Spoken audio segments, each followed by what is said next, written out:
Good morning, Radiant Church. How you guys doing this morning? You guys doing good? Yeah, okay. We got some woo there. Sorry about the whole winter thing arriving early, but you guys are here. You made it out in the wind and the blustery wind. But it's sunny and it's a little bit warmer today, so praise God. Am I right? Right, we're here. We made it. It's going to be a good morning. Well, hey, I'm excited to share with you this morning and bring God's word. And I want to start off by telling you really kind of a praise of how God delivered me from temptation this week, right? You ever had a moment where God stops you from doing something kind of stupid before you even do it, right? Yeah, like sometimes we fall into things and, we have to ask God to forgive, but sometimes he prevents us from doing it in the first place, which is really nice when that happens. And this week I was walking down kind of a dark road, metaphorically speaking. It was a road full of treachery and a road full of pitfalls, and I was walking down this road called Facebook Marketplace.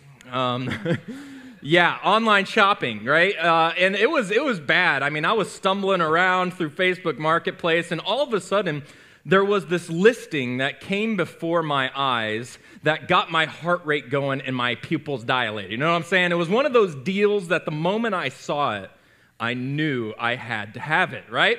It was something that I knew if I could just possess this item, that my life would be changed for the better for all time, right? It was something that I didn't even know I needed until I saw it. You ever had something like that? Of course you have, right? And what was that item that I'm speaking of? Well, of course, it was none other than a Wi-Fi enabled microwave, right? A Wi-Fi enabled microwave. I mean, duh, right? I mean, who knew? Of course, like it clicked in my mind. I had to have this, right? And so the moment I saw this listing, I began to look up the tech specs and I began to look at everything it could do. Like, did you know that a Wi-Fi enabled microwave that you can sit on your couch and you can pull out your phone and you can click the add 30 seconds button on your popcorn without ever leaving your couch? I know, right? I know. I had the same reaction as you guys, okay? Did you know that with a Wi-Fi enabled microwave that you can speak into your living room and say, start the microwave, and it'll start without even having to push buttons? Yeah, that's what I'm saying. I was looking up everything about this microwave. I'm not even kidding you. This actually happened. Did you know that this microwave had something called scan-to-cook technology? Ooh, I know. I don't even know what scan-to-cook technology is, but I need it. You know what I'm saying?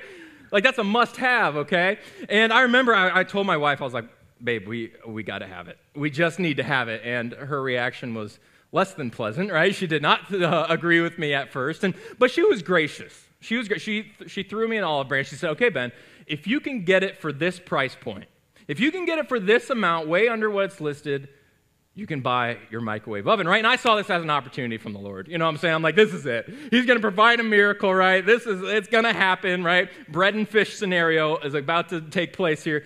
And so I messaged the seller, and I said, hey, I got to have this microwave. I am interested in this listing. Is there any way you can come down to this price point right here? And I left it out there, and I was praying, and I had faith, and something was going to happen. I just knew it.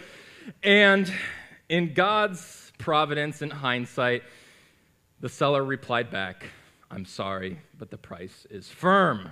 Aw, right? Everyone, aw, you feel bad for me, don't you? Of course you do, right? I missed out on an opportunity, and it wasn't until later I realized God was sparing me from doing something really stupid. But anyway, isn't it hard today in this day and age? Isn't it hard to navigate the financial areas of our life, right? Isn't it hard to not, with online shopping, to not, do those impulse purchases? It can be difficult in today's day and age with things like Amazon, with things like Facebook Marketplace. How about this one, ladies? Target, right?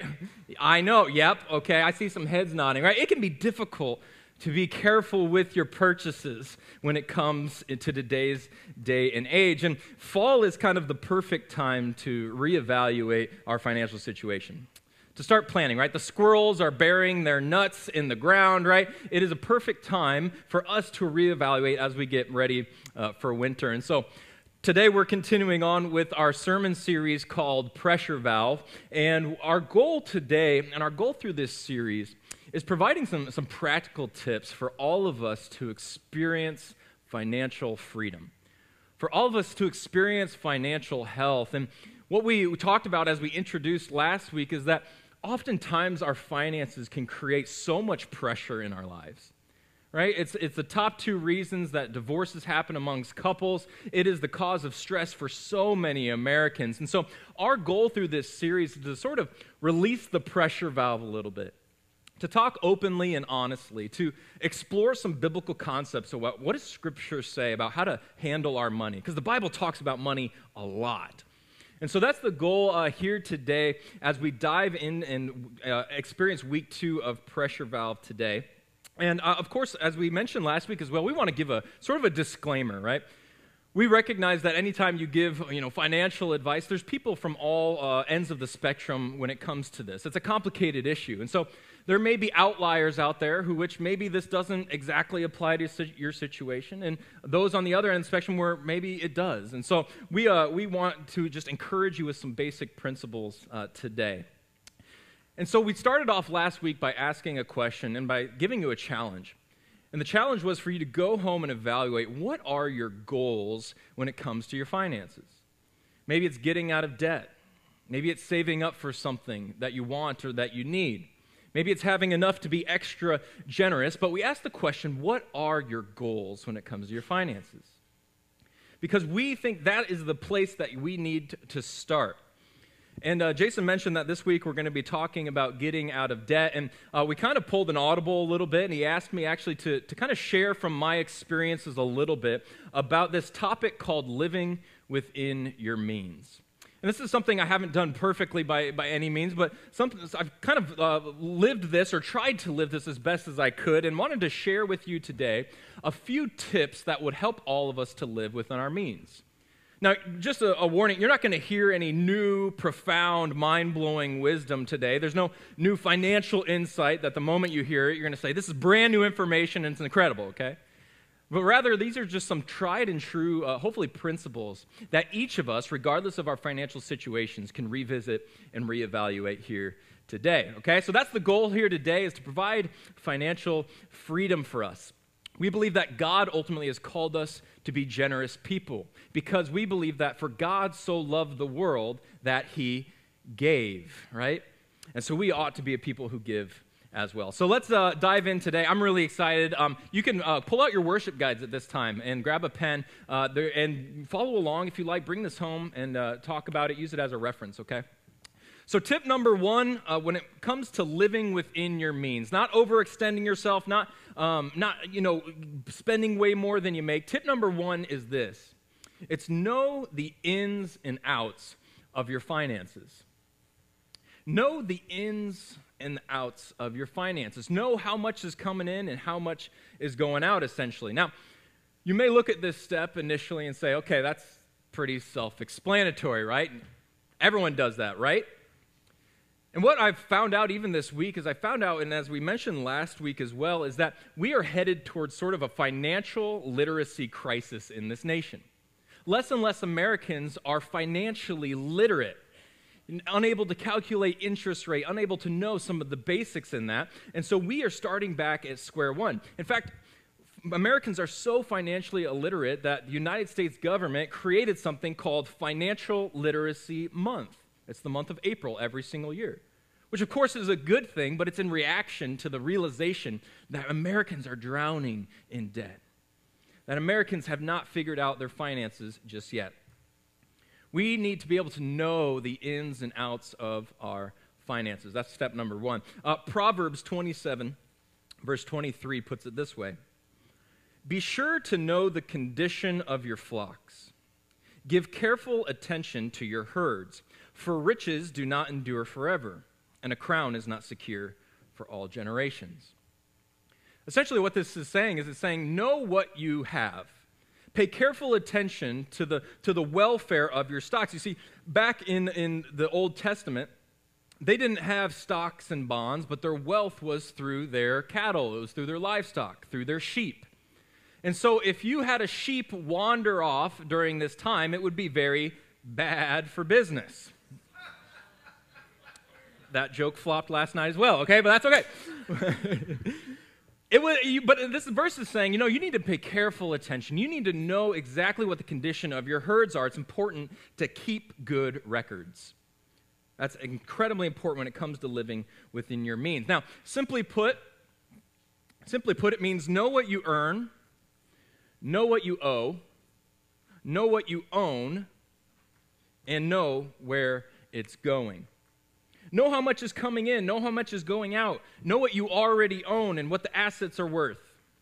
It's important to know the ins and outs. Now, sometimes Americans maybe don't do a great job of really evaluating and really taking stock of where their money is going, right?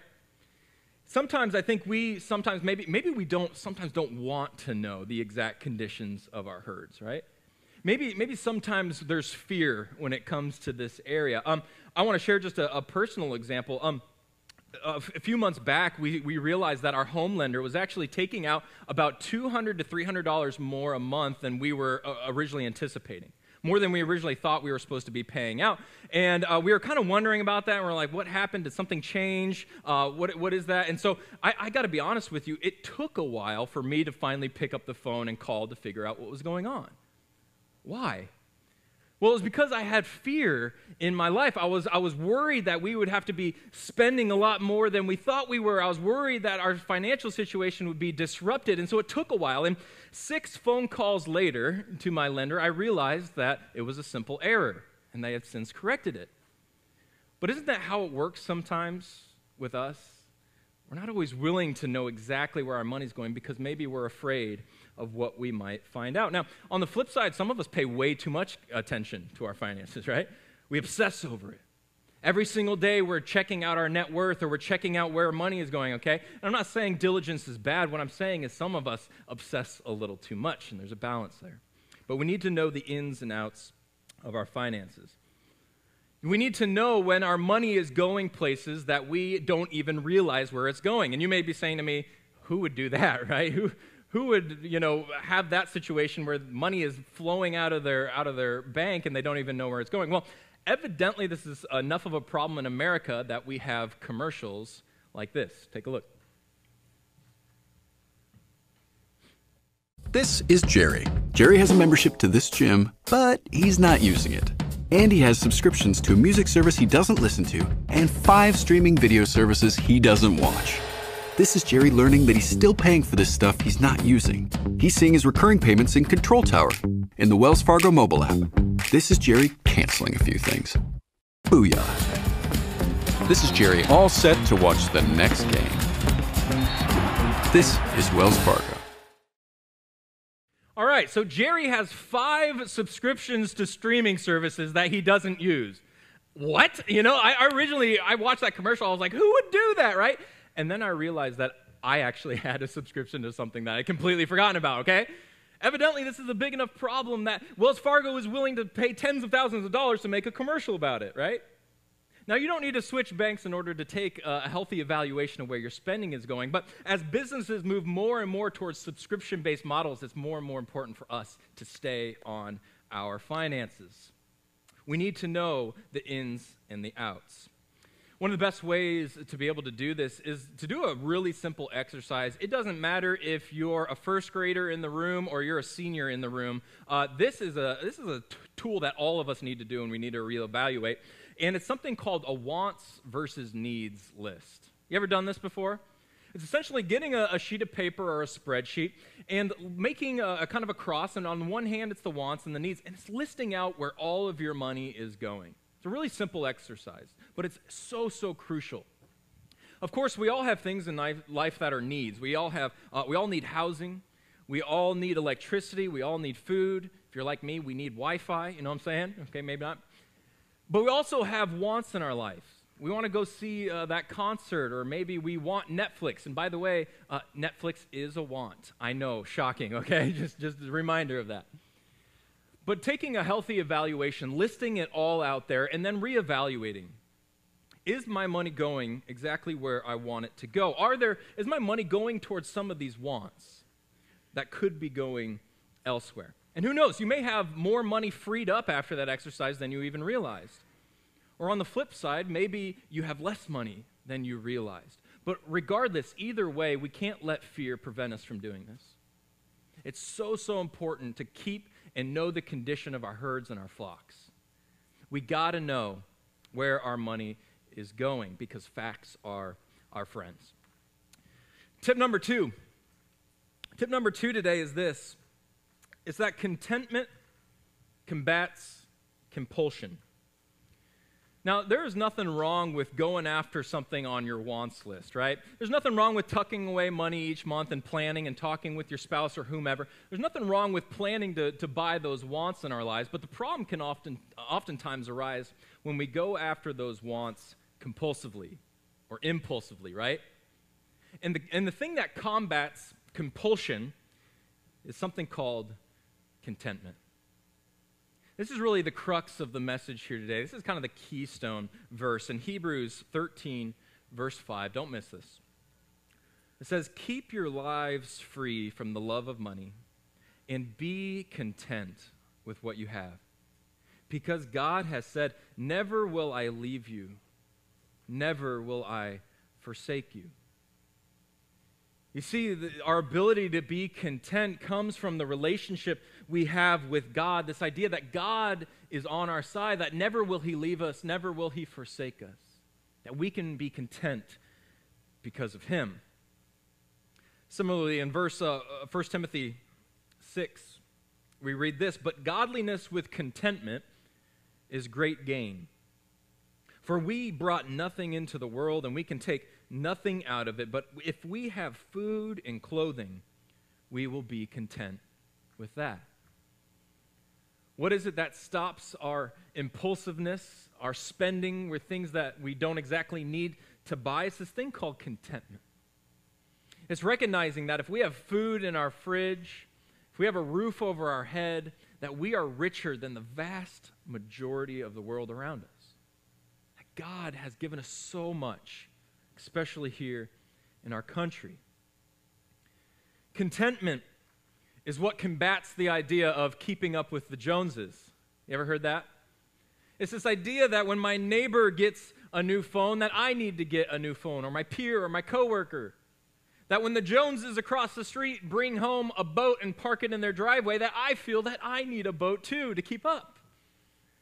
Contentment combats this. I love the way it's written in this quote here. It reads, "Americanism, using money you haven't earned to buy things you don't need, to impress people you don't like," right? Isn't that true in America here today? Don't we do that? It's absolutely true. And you might think, man, this was probably written pretty recently, right? The last decade at least, right? No, this was written in 1928. For that many years, America's been struggling with this. It's incredible. What's ironic is the very next year in October was an event called Black Thursday, which kicked off the Great Depression in our nation. Black Thursday, when the stock markets crashed and our country saw a recession. Horrible event. Speaking of Black Friday, right? Which is now Black Thursday, pretty much.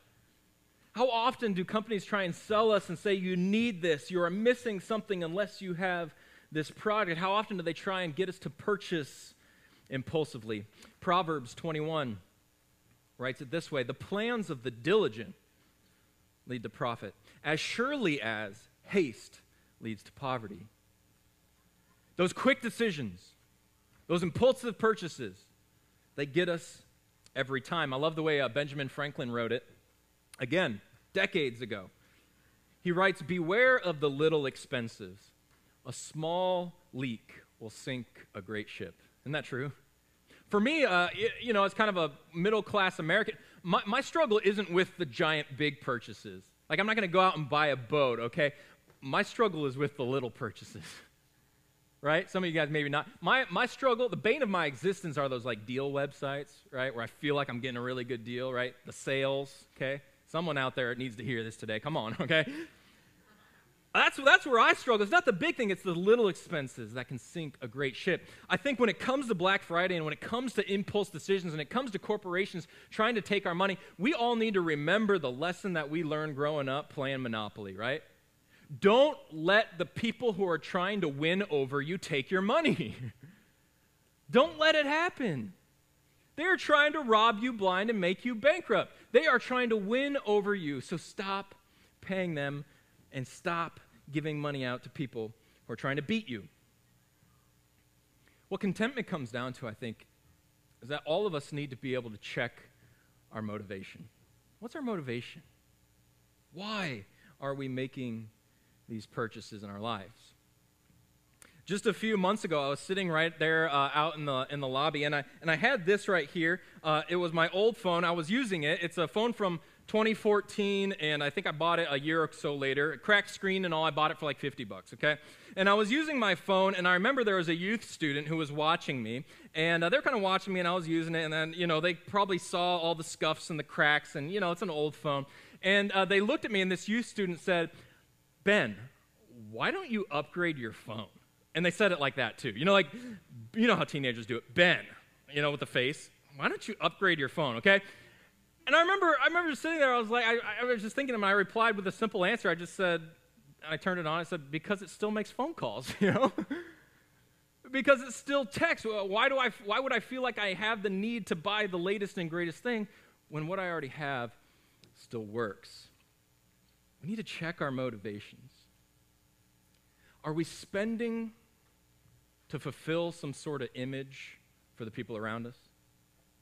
With our coworkers, with our neighbors? Are we spending to fulfill some need that's within us? We need to remember that comparison in life, any sort of comparison, it not only robs our joy in life, but comparison can also rob our paycheck if we're not careful. So the question for us today is, are you content with what you have when it comes to spending? Now, I realize that question, it's simple for me to be like, hey, be content with what you have. That's simple, right? Easier said than done. But I think the secret to actually living it out and the secret to actually having this come to fruition in our life is found in Philippians. Philippians 4, it's one of my favorite chapters in all of Scripture. I encourage you to read it this afternoon or read it this week. But we see from Paul here the secret. In verse 10, it writes this: "I rejoiced greatly in the Lord that at last you renewed your concern for me. Indeed, you were concerned, but had no opportunity to show it." Now, what were the recipients of this letter concerned about? They were concerned because while Paul was writing these words, he was actually being held captive in prison. Paul is writing this letter from a prison cell, and his recipients are concerned about him. And then he goes on to say this in verse 11. "I'm not saying this because I am in need, for I have learned to be content whatever the circumstances."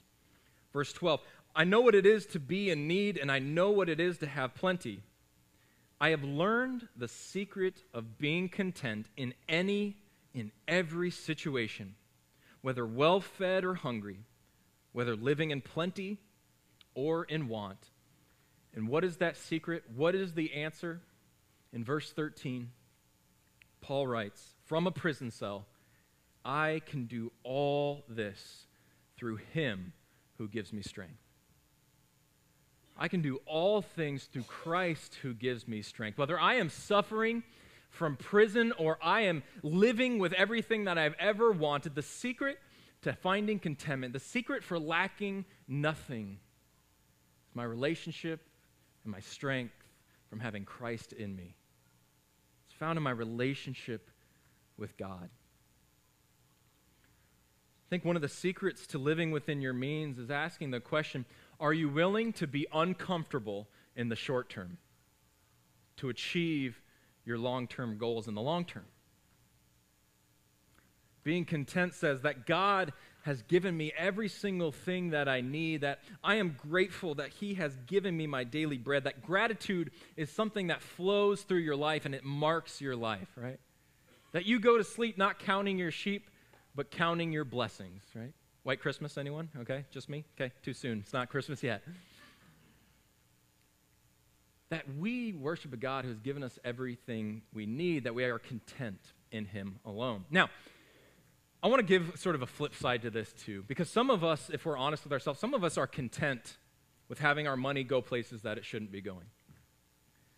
And by content, I'm kind of speaking towards apathy a little bit. Some of you in your situations, you're fine with, just sort of making ends meet and sort of, not really paying attention to your finances. And perhaps for some of you, God is calling you to discontentment, And what I mean by that, God is calling you to more. He's saying, cut out the fat of all the spending that you don't need to be doing and start putting that money towards things that have a kingdom impact. Some of y'all need to wake up a little bit, myself included. Pay careful attention and say, do these dollars really need to go there, or can they go towards the kingdom that God is building? The third and final tip for living within your means as we close up, we're not going to spend a ton of time on this because we could talk all day about it, frankly, but the third tip is this: budget or bust. Budget or bust. I mean, budgeting is a crucial tool. Talking about, impulsive buying and things like that, the way we build up sales resistance, the antidote to our compulsive behavior when it comes to our money, the antidote is a budget. When it comes to our overspending, we need to be able to nip it in the budget, right? Another joke that flopped last night. Okay, I need to remember that. Okay, sorry. But we need to be able to, that's the antidote, right? That is the solution. And for, again, some of you are like, well, yeah, that's a no-brainer. But what I realized, I came across this statistic this week, and it said this: only 41% of Americans right now are using a budget. And yet 52% of Americans are concerned with their finances. Let me phrase this another way for you, okay? Over half of Americans are concerned about their finances, and yet less than half are using a budget. You see the problem here, okay? We need to be able to budget. Proverbs 21:20 writes this way, from the Living Bible translation. It writes, "The wise man saves for the future, but the foolish man spends whatever he gets." John Maxwell writes it this way when it comes to budgeting. He writes, "A budget is telling your money where to go instead of wondering where it went." Isn't that true? When we create a budget, what we're doing is we are telling every single dollar that's coming in, and we are assigning it a job to do. Some of it is assigned to our utilities, some of it's to our housing, some of it's towards our retirement, and we're going to talk a lot more in the upcoming weeks about where some of those budgeting dollars can go to, so be sure to come back next week. But budgeting is telling your money where to go, exactly where you want it to go, every single dollar, instead of simply wondering where it went. Now, some of us are living that way, right? And I've been there before, where it's just kind of like, well, I think I'm making ends meet, and I think everything's okay, and we're kind of wondering where our money's going, and that's why we need a budget. Some simple steps for you guys when it comes to your budgeting experience. I just really quick, just throw them on the screen here. The best tip I can say for having a good budget is to start a budget, right? You got to start somewhere. You just have to start. And that's one of the hardest things to do, because what you're saying is that I am going to now choose to get in control of my finances. Now is the time to start a budget. The next one is just keep it simple. Keep it simple. Don't overcomplicate it with 1,000 different categories and things like that. Keep it simple to start off with, and you don't have to overcomplicate it. The next tip I would just say is have your budget reflect your values. What are those things that you care most about in life? Where are those dollars going? Reflect upon your values. Do I want to be a generous person? Do I want to have enough saved up for the future, etc.? We learn a lot about the things we care about when we look at where our money is going, right? It's true in any organization. It's true in our personal finances. We learn a lot about the things that we care about when we see where our money is actually going. So does it reflect your values? The next one, have it reflect your reality. Don't just create a picture-perfect utopian budget for yourself. Have it be real. Okay, here's what we actually make. Here's what we can actually spend. Okay, don't get caught up in that. And the last one, don't make it a chore. Find a way to make it a little bit interesting, make it a little bit fun. Setting goals for yourself and then reaching those goals is extremely exciting. Putting that want out there and budgeting for it, tucking it away, and then being able to achieve it can be a lot of fun. For me, the way that I make it fun is my wife and I, for the last 7 years or so, we've been using online software for our budgeting tool. We happen to use something called Mint. And what I like about it is that most of our transactions are done through like a debit card, which can be dangerous. Don't always recommend that. But most of our transactions are through a debit card. And what Mint does is it tracks every single transaction, and then we can go in and assign it to our budget. Okay? And what I like about it is that you can have a little fun with it, right? You can create year-long, you can create sort of like graphs and charts, and you can be able to see, and it's nice and colorful, and it's simple. It makes budgeting less of a chore, and it allows you to be able to keep excellent track of where your money is going. Now, you don't have to use online software. You can use something called EveryDollar. You can use, there's a software out there called You Need a Budget, which I like. You can use an Excel sheet. I know people who do that. Pen and paper works just as well. I know people who do the envelope system, where all of their money is in cash that they bring in, and they just put it in envelopes. That works too. It's awesome. It doesn't matter what the means are or the medium is. Just start and use and revisit your budget. Because the bottom line is this. It's a quote from Dave Ramsey. The bottom line is you must gain control over your money, or the lack of it will forever control you. As a church, as Christians, as believers, the Bible is clear. It talks all about this. We have to regain control, especially as Americans. We have to regain control of our money, or the lack of it will forever control us. Last week, Jason kind of gave a challenge to you, and he said, reevaluate your budget goals. Go home, talk to your spouse, reevaluate. I have another practical challenge for you, and it's really simple. The challenge is this: start or revisit your budget. Some of you just got to start, and it can happen this afternoon. For some of you, you've had a budget, and maybe you've kind of gotten a little sloppy, and I encourage you to revisit your budget. Again, it doesn't matter if you're young or old. This applies to you. And we have people here at the church who would love to help you get started in that. Some awesome, awesome servants here who would be more than happy to have a conversation with you. And I challenge you to make that needs versus wants list, to honestly examine your financial situation. And I get it, there are some people in here and you're struggling to make ends meet and you're living paycheck to paycheck and you're like, Ben, trust me, no one has a better idea of where my money's going than I do, and I get that. Again, this won't exactly apply to everyone. We understand that. But take the time to do that. I challenge you this week, this afternoon. Don't wait. Start or revisit your budget and evaluate where you're at financially. My challenge today for us today is not just to evaluate where we are financially, but it's also to evaluate where we are spiritually. Asking ourselves the question, what is my motivation for my spending? What is driving me to go and buy that want impulsively? Is there something that I feel like is lacking in me that God intends to fulfill in us, in you? Are you content with what you have? Or are you too content with where you're at and God's calling you and challenging you to take another look, to be generous, to save, whatever it is? My prayer today is that we would take an honest look at ourselves and really ask ourselves, do I fully trust and fully believe that God provides everything I need? That in Him my needs are met, not only physically, but my spiritual, internal needs are met as well.